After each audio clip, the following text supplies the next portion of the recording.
그래서 아무튼 5년이라는 기간을 지나 이제 이게 되신 거죠. 예. 네. 예.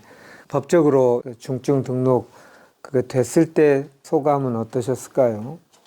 제가 딱 8월 1일 날 중증 종료가 됐거든요. 근데 미리 그 안내문이 오더라고요. 언제라고 알려주는 거예요. 그래서 약간 박사학위 받은 느낌. 박사학위. 아하하. 그렇네요. 석사 2년, 박사 네. 3년. 그래서 아 잘했어. 아, 잘했어. 그랬어요. 앞으로도 뭐 갈 길은 이제 쭉 펼쳐져 있지만 이게 문서로 받으니까 약간 그 학위를 받은 느낌. 실감나네. 그래서 박사학위 어느 박사학위보다 값지고 훌륭하다고 저는 생각하고요. 그리고 이제 우리 카페에 우리 만부장님이 글을 예전에 좀 올린 걸 보면 글솜씨가 놀라우세요. 거의 저는 작가 했으면 좋겠다고 뭐 저 말고도 여러 사람이 권유했었는데 그래서 아까 그 속상함이 더 와닿았어요. 그 인문학적인 소양과 글솜씨나 그것이 얼마나 좀 속상했을까 싶더라고요. 예. 뭐 앞으로의 삶에 대해서 한번 떠올려 본다면 어떤 그림, 어떤 장면, 무엇을 하고 싶으실까요? 뭘 해야 된다는 거 없이 그냥 편안하게 일단은 가볼 거고요. 그러다 보면 제가 하고 싶은 걸 하고 있지 않을까 싶어요. 그러니까 과거에는 뭘 해야 돼 이러면서 거의 뭐 온 생애를 다 바쳤었으니까 지금은 순간순간 제가 할 수 있는 거, 제가 편안한 거, 그 다음에 나다운 거 이런 걸 하다 보면 그냥 뭐가 돼 있지 않을까 싶어요. 얼마 전까지만 해도 제가 이 치병을 하고 치유를 하는 과정 중에서 너무 많은 도움을 받았잖아요. 그래서 이거 되돌려야 돼. 막 이런 압박이 있었어요.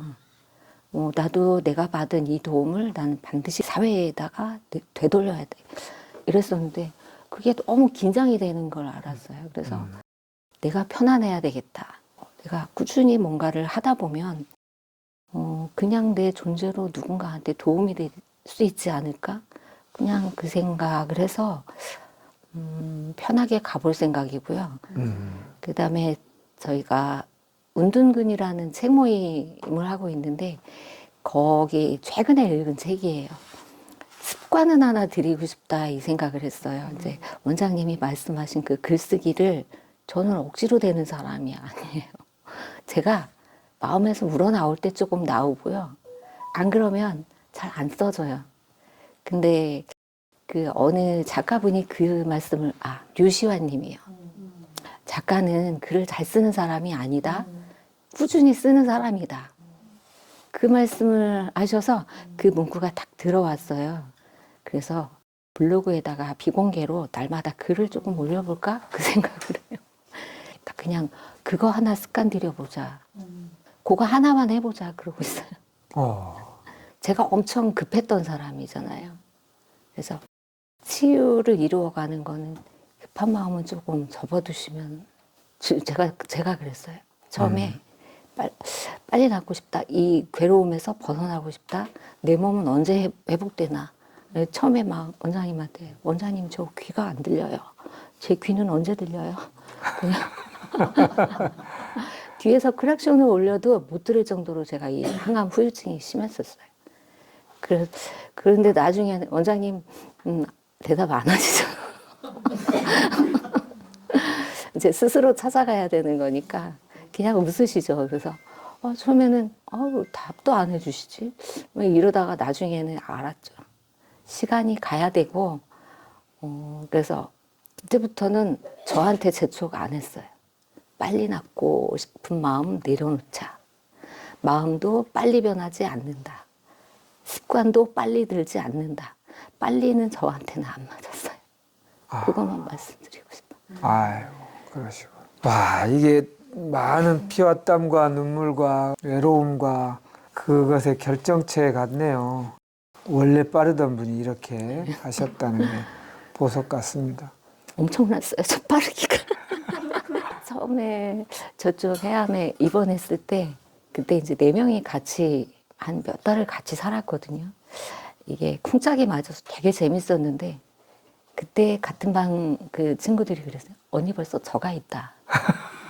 생각이 일어나면 제 몸은 벌써 저기가 있어. 벌써 평 하고 가는 거예요.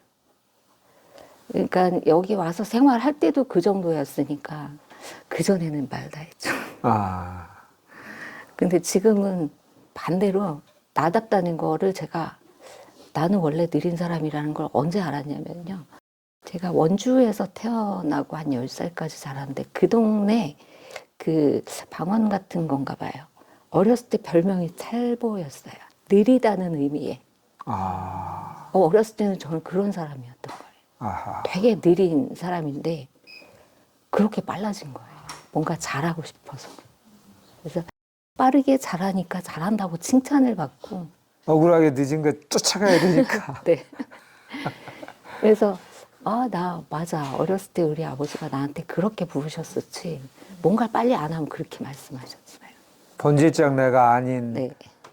상처 입은 내가 거기 압도돼서 한 모습이었을 수 있겠네요. 예, 예. 원래의 나로 돌아간 거네요. 네. 나다움으로.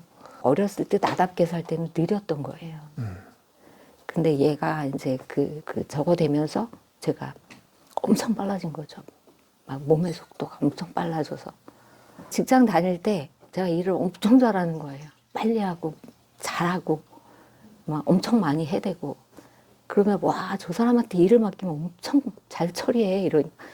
죽을 줄 모르고 막 신나게 하는 거예요. 그랬어요. 그래서 남들은 다 기피하는데 가라 그래도 저 갔어요. 그러면서 몸이 막 점점 막 힘들어진 거죠. 마지막에 제가 이게 고개가 안 돌아갔어요. 누가 부르면 이렇게 몸을 이렇게 돌려야지. 고개가 안 돌아간 이유가 긴장해서. 긴장해서. 긴장하고 몸을 돌보지 않고 잠도 못 자고. 그러니까 또 막 직장도 힘든 곳이었는데 시험 공부까지 하니까 잘 시간이 없죠. 그러니까 항상 교감이 올라 있으니까 5시가 돼도 잠이 안 왔어요. 그러니까 암은 당연한 결과였던 거죠. 제가 생각해도 너무너무 빨랐어요. 한때는 그게 제 자랑이었는데. 근데 자녀에게도 좀 달라졌다는 말씀을 아까 하신 것 같은데 어떻게 달라지셨어요? 제 아들이 평범하지 않아요. 보통은 대학 졸업하면 취업을 하는데 얘는 글을 써요. 글을 쓰니까 빠르게 뭐가 되는 일이 아니다 보니까 근데 그걸 제가 지켜볼 수 있어요. 그 전에 저라면 암을 만나기 전에 저라면 아마 저희 애는 어떻게 글 못하죠. 또 다른 암 환자가 될 수도 있죠. 근데 그래 마음껏 살아봐. 그래 저희 애는 그냥 자기답게 가고 있어요. 그게 불안하지 않고 편안하게 봐진다는 네, 거죠. 네.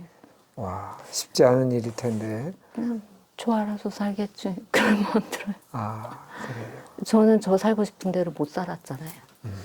결혼하기 전에 저희 집 그 사정에 의해서 가기 싫은 길을 계속 갔던 거고 하물며 이제 결혼까지도 뭐 약간의 그런 게 없지 않아 있었던 것 같아요.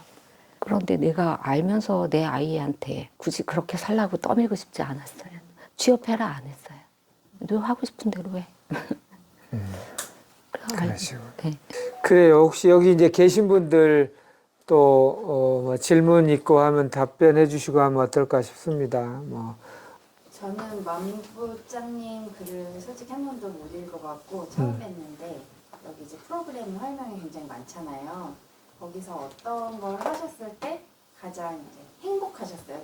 라이트요? 오, 라이트. 그 라이트고요. 최근에는 코칭.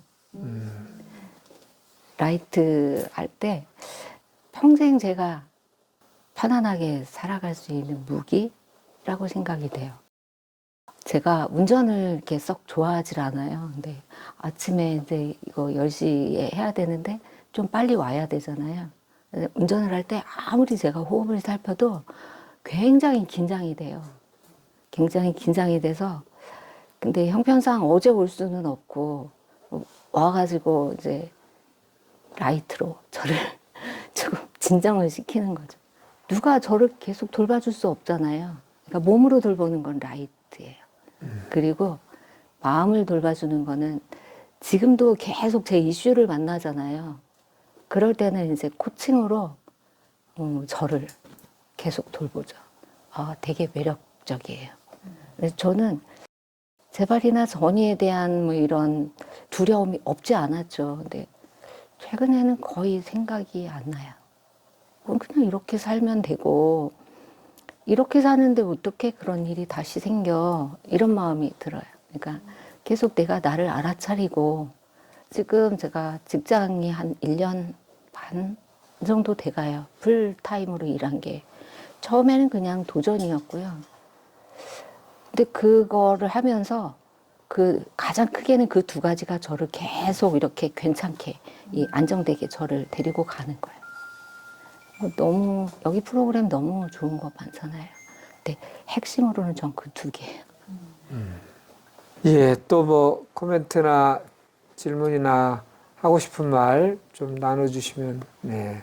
네. 아니 저 감사하다는 말을 좀 계속 못 빼가지고 하고 싶어가지고 네. 저요? 선생님 하시는지 네. 보험 때문에 내가 아, 네. 이게 혈압이 올라가지고 생각지도 못한 얘기를 해주셔서 그때 되게 도움이 엄청 됐어요. 그 호흡포노포노 그 보험사 직원을 위해서 하라는 그 얘기가 저에게 너무 새롭게 들린 거예요. 아. 했어요 제가. 해결이 됐어요. 오, 아, 이거 되게 실감나는 사례네요. 저한테 되게 그 힘이 되는 멘트까지 해주고 끊더라고요. 그래서 그게 되게 놀라웠어요. 그래서 뭐 저는 약간 진심이 좀 느껴졌거든요. 울먹거리면서 그 자기의 마음은 그게 아니었지만 어쨌든 내가 잘 치유에 이뤘으면 좋겠다라는 본인의 진심 그 회사의 입장이 아닌 그 멘트를 좀 해주셨을 때 되게 놀라웠다는 생각이 들어서 이 소식을 전해야 되는데 와. 오늘 전해야 돼서 아, 와. 그때 그 멘트 저 이제 생각났어요. 제가 뭐라고 했냐. 호흡포노포노 하시라고 이제 그 말씀드렸고 맨 마지막에 막 불안하고 화나고 힘든 상태셨잖아요. 근데 제가 그랬어요. 손 좀 줘보시라고. 그랬더니 손을 주잖아요. 그래서 이 불안한 상황에 대한 선택은 누가 하냐고 여쭤봤어요. 그래서 이게 잘 될 거라고 믿고 이렇게 하는 거, 계속 불안해하고 화내고 이렇게 하는 거, 선택은 내가 좋은 쪽으로 할 수 있다. 그 얘기했던 것 같아요. 아, 그때 적절한 그 제안을 해주신 것도 놀랐고 또 실천하신 우리 사랑해 님도 멋있네요. 저분이 대단한 것 같아요. 네. 오. 진심이 전해졌나 봐요. 그게 뭔가 네, 너무 힘들어 보이셔서. 너무 적절한 시기에 내가 그 도움을 받아가지고 감사합니다. 잘 됐어.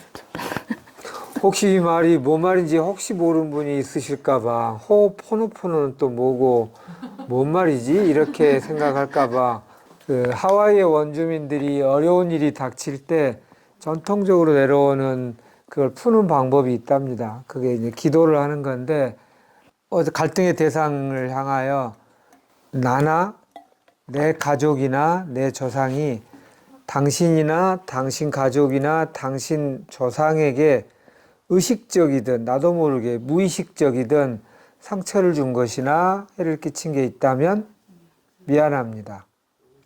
용서하세요. 고맙습니다. 사랑합니다. 이렇게 한대요. 그 긴 내용을 줄이면. 그러니까 여기서 받아들일 수 없는 대목도 있죠. 내가 우리 가족이 저 사람한테 잘못한 게 없는데 할 수 있는데 의식적인 건 그럴 수 있지만 무의식적인 건 그럴 수가 있거든요. 나도 모르게 누군가는 불편해할 수 있으니까 그거를 이렇게 자꾸 하면 그 갈등이 무의식적으로 희한하게 풀린다라는 그거죠. 그것이 현대 여러 삶에 도움이 된다. 뭐 그 원리이고 그 책이 호포노포노라는 그 하와이 원주민 말이래요.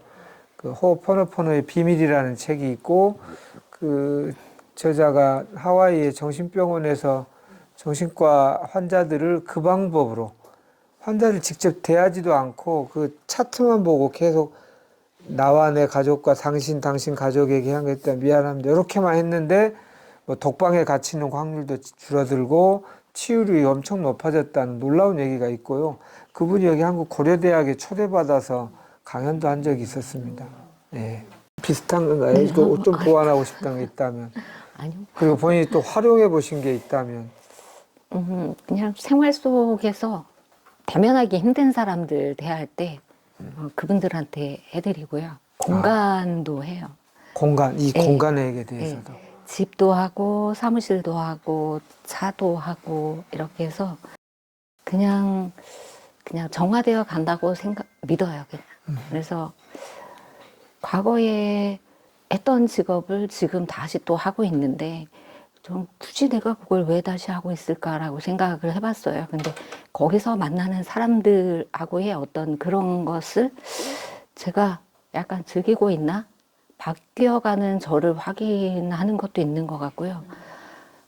옛날에는 막 두려워서 이렇게 막 밀어내고 방어하고 막 공격하고 이랬다면 지금은 어렵지 않아요. 그냥 다 그분들의 마음을 좀 이해할 수 있을 것 같고, 그리고 여기 코칭에서 배운 앵무새 반영하기 이런 거 하면 반응 되게 좋아요. 그리고 새롭게 직장에서 만나게 된 분들이 그런 얘기를 많이 해요. 이해받으니까 너무 좋아요. 이렇게 얘기해요. 그래서 이해받으니까 예, 그분들의 표현인 것 같아요. 이해받으니까 되게 좋아요. 이렇게 얘기하시더라고요. 그런 거 해보는 게 재밌는 것 같아요. 이렇게 힘들었던 인간관계가 네. 편해지고 풀려지는 걸 보는 거 신기하고 재밌다. 네. 무슨 말씀? 지금 현재도 코칭 수업 참여 네. 또 다시 하고 네. 계시죠? 또 한 번에 지금 하고 계시네. 예, 그러니까 그걸 조금 더 잘하게 되면 제가 주변 사람들도 좀 더 편안해질 것 같고 우선은 제가 더 편안해질 것 같고 그래서 잘 배우고 싶어요. 그전에는 제가 이 항암 후유증이라고 해야 되나 몸이 망가진 게 그 복구가 되게 오랜 시간 동안 가더라고요. 그래서 마지막까지도 이 머리가 정말 제가 딱 시험 끝나고 일주일 만에 진단을 받은 거잖아요. 그러면 그 전에 제가 머리는 입증이 된 거예요. 근데 그 느낌이 안 나요. 그래서 와 진짜 오래 가는구나. 그래서 과거에 원장님한테 그런 강의를 들은 걸 습득을 잘 못하는 게 많았어요. 그래서 다시 듣고 싶고 또 다시 듣고 싶고 그런 거죠. 또 새롭게 들리고 또 새롭게 들리고 제가 또 어설펐을지 몰라도 경험했던 거하고 얹어져서 조금씩 낮아지는 것 같아요. 뭐 5년 차가 돼서 다시 라이트도 한 번 더 하고 싶다라고 네. 저한테 예, 예. 말씀하셨는데 그것도 같은 맥락인 네. 그러니까 뭐 이게 몸으로 자세를 익히는 것도 중요하겠지만 그거보다 더 중요한 게 있으니까요. 원장님하고 그 시간에 그 뭐랄까 에너지 파장 하여튼 거기에 그냥 머물고 싶어요. 그 순간에. 그래서 제가 이렇게 1년 반이 되도록 일을 할 줄 몰랐거든요. 근데 기회가 되면 저는 와서 다시 하려고 해요. 라이트를. 지금 여기 활명에서 그 프로그램 중에 라이트하고 코칭이 많이 도움이 되신다고 하셨잖아요. 그러면 결국은 치료하실 때 가장 나한테 무기다 했던 거를 꼽는다면 뭐 같은 맥락이시겠지만 또 이렇게 또 콕 집어서 말씀해 주신다면 밖에서 생활하면서의 무기는 공부예요. 책. 왜냐하면 이게 계속 반복해서 누적되지 않으면 흔들릴 수 있어요. 두려워요. 그래서 그게 아니라는 걸 아는 거는 밖에서 혼자 생활하면서 하는 거는 공부였어요. 책. 그래서 꾸준히 계속. 그래서 이게 누적이 돼가면서 이게 괜찮아지는 거죠. 이제 몸도 괜찮아졌고 이제 마음도 그렇다면 이제는 지식으로도 이제 그게 누적이 되면 괜찮아요. 그러셨구나. 책이 도움이 많이 되셨다. 혹시 그동안 읽은 책에서 좀 추천하고 싶은 책이 있다면 좀 몇 권이라도 얘기해 주신다면. 제가 제일 처음에 그 마음이라는 거, 마음 공부라는 거를 알게 된 게 원장님이 추천하시고 제공해 주셨던 책인데요. 그 빛에 감싸요라는 책이었어요. 거기서 이런 게 있어? 이렇게 해서 알게 됐고, 두 번째 책은 아니타 무르자니의 그리고 모든 것이 변했다. 마이클 뉴턴이라는 분의 영혼들의 운명, 영혼들의 여행, 뭐 이런 오케이. 책들. 그리고 작년인가 재작년인가 제가 거의 혼자 독방에 갇혀 있다시피 혼자 지낸 시간이 있었어요. 한 달 정도. 그때요. 그분 책을 읽었어요. 요가난다의 영혼의 자서전. 그리고 그런 마음 관련된 책들을 읽다 보면은요, 많은 부분에 성경이 많이 거론이 돼요. 성경책. 네. 근데 저는 이제 모태신앙 천주교 신자였었는데, 그 전에 이 성경과는 다른 느낌으로 다 다가와요. 거기에 많은 지혜가 있더라고요. 그냥 글자로 보는 성경은 진짜가 아니었어요. 그래서 그런 책들 속에서 또 이렇게 또 지혜를 배우고, 너무 많아요.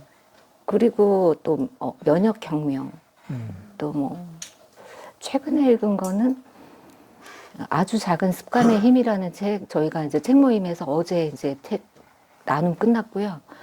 그거 읽으면서 회복력 수업이라는 책을 지금 읽고 있는데요. 그 책은 지금 저한테 되게 필요한 책인 것 같아요. 그리고 뭐 류시환님 책도 너무 좋고요. 너무 좋은지 나쁜지 누가 네. 아는가 그 책. 제가 어디에 1박 2일 정도 갈 때 이렇게 따로 들고 가는 책. 아무 데나 펼쳐도 좋아요. 그 빛에 감싸요는 사실 절판이 돼서 그 책에서는 뭐가 제일 남으셨을까요? 그 책을 읽고 나서 처음으로 죽음이 두렵지 않았어요. 산자와 죽은 자는 연결이 되어 있는 거고, 내 육신이 이 세상에서 여행을 끝났다고 해서 두렵지 않다는 거 알았어요. 그래서 그래, 이런 게 있었구나. 그러면서 이제 계속 그런 책을 읽어갔죠. 그래서 그 아니타 책은 특히 이제 뭐 네. 처음 대표한 분들 얘기하자면 암 환자셨잖아요. 그 네. 저자가. 그래서 머리끝에서 발끝까지 그냥 암으로 꽉 찼다. 그래서 병원에서는 사망 선고를 받았고 죽었다고 했는데 뭐 10시간 만인가 소위 말해서 임사체험을 하고 돌아온 분의 글이었죠. 돌아와서 그분이 그냥 나았다. 왜냐면은 이 본인의 두려움을 보고 오신 것 같아요. 그 막 책들이 처음 접하는 그 얘기들이 많다 보니까 처음에 이해가 잘 안 됐어요. 핵심은 두렵지 않아도 된다. 그래서 이 암이라는 것도 그냥 내가 만든 거니까 자기의 두려움이었으니까 내가 두렵지 않으니까 그냥 나은 거예요. 그러니까 마음이 힘이 그렇게 세다는 거를 그 책을 통해서 또 알았죠. 나눔은 이 정도로 그럼 마치기로 하고 시간이 다 돼서 뭐 개인적으로 궁금한 분이 있으시면 또 개인적으로 여쭤보시면 좋겠고요. 용기를 내서 기여하고 뭐 본인의 내용을 한번 정리하는 의미도 있다고 제가 좀 추천드렸는데 그렇게 되셨으면 우리 만부장님에게도 좋겠고 다른 분들에게도 도움이 됐으면 좋겠습니다. 박수로 다시 한번.